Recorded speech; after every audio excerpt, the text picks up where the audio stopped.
বাবা মা হওয়া মুখের কথা না, সন্তানেদেরকে বড় করে তোলা, কিভাবে ভালো হবে, কিভাবে ভালো করে চলবে, কিভাবে ভালোভাবে বড় হবে, কত টেনশন। আগে বাবা মা আমাদের জন্য করতো, এখন আমরা বাবা মা হয়েছি, এখন আমরা সন্তানের জন্য করি। কিন্তু আমাদের সময়টা একটু অন্যরকম ছিল, এখন অনেকটাই চেঞ্জ হয়ে গেছে। এখন সব জায়গাতেই যেন টাকার খেলা। আগে আমরা টিউশনিতে যেতাম, সব সাবজেক্টই পড়াতো টিচার, কিন্তু এখন পুরো অন্যরকম।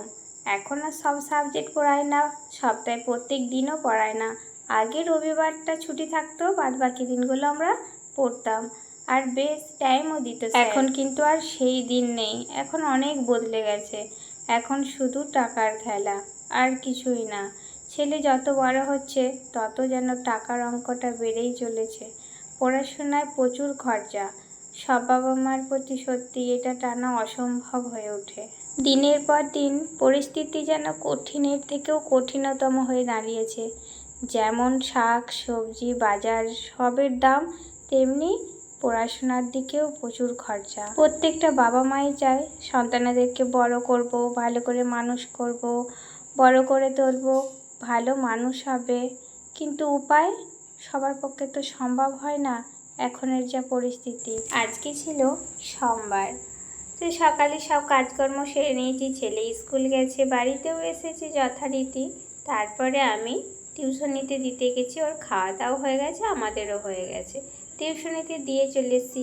আর জানোই তো মাসের শুরুতে কেউ দেয় 2 তারিখে পেমেন্ট করে, কেউ 3 তারিখে, কেউ 5 তারিখে, কেউ 6 তারিখে টিচারকে টাকাটা দিয়ে দেয়।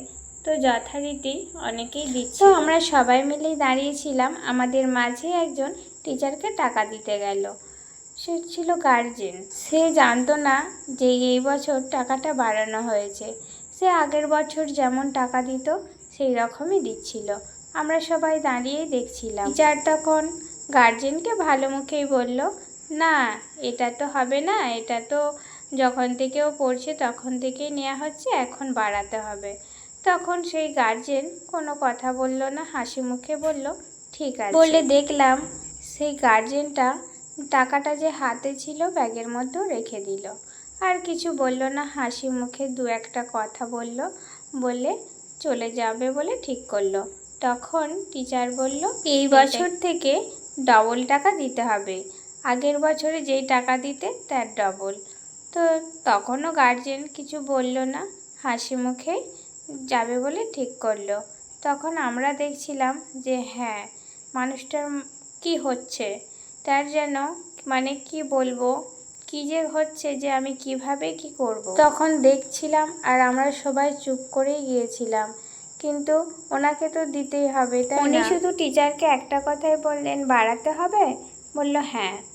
বলল ঠিক আছে বলে আমাদের মাঝে 2-1টা এমনি নর্মালি কথা বলে উনি বাড়ি চলে গেলেন। এবারে দেখো কতটাই চিন্তার বিষয়।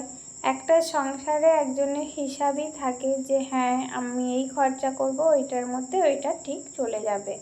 হঠাৎ করে যদি একটা চাপ পড়ে একটা বাবা মায়ের প্রতি, মা বলারটা ভুল, বাবা যখন একটা মানে সংসারটা চালায়, তো বাবার প্রতি যখন চাপ পড়ে কতটাই চাপ, মায়েরও টেনশন। আমি কিছুদিন পর জানতে পারি যে বাচ্চাটির বাবা এরকমভাবে চলে গিয়েছিল, সেই বাচ্চাটির মা তার বাবাকে নাকি বলেছিল যে আমি কি টিচারের সাথে কিছু কথা বলবো, কিছু কমাবো। তখন নাকি বাচ্চাটার বাবা বলেছিল না, কোনো কথাই তোমাকে বলতে হবে না, যেটা বলেছে আমি সেটাই দেব, কিন্তু আমাদের সংসারের খরচা অনেকটাই কমাতে হবে। এটাও মনে রাখতে হবে পরের বছর খরচা কিন্তু আমাদের আরও বাড়বে, তাই খুব সচেতনভাবেই সংসারে আমাদের খরচা করতে হবে।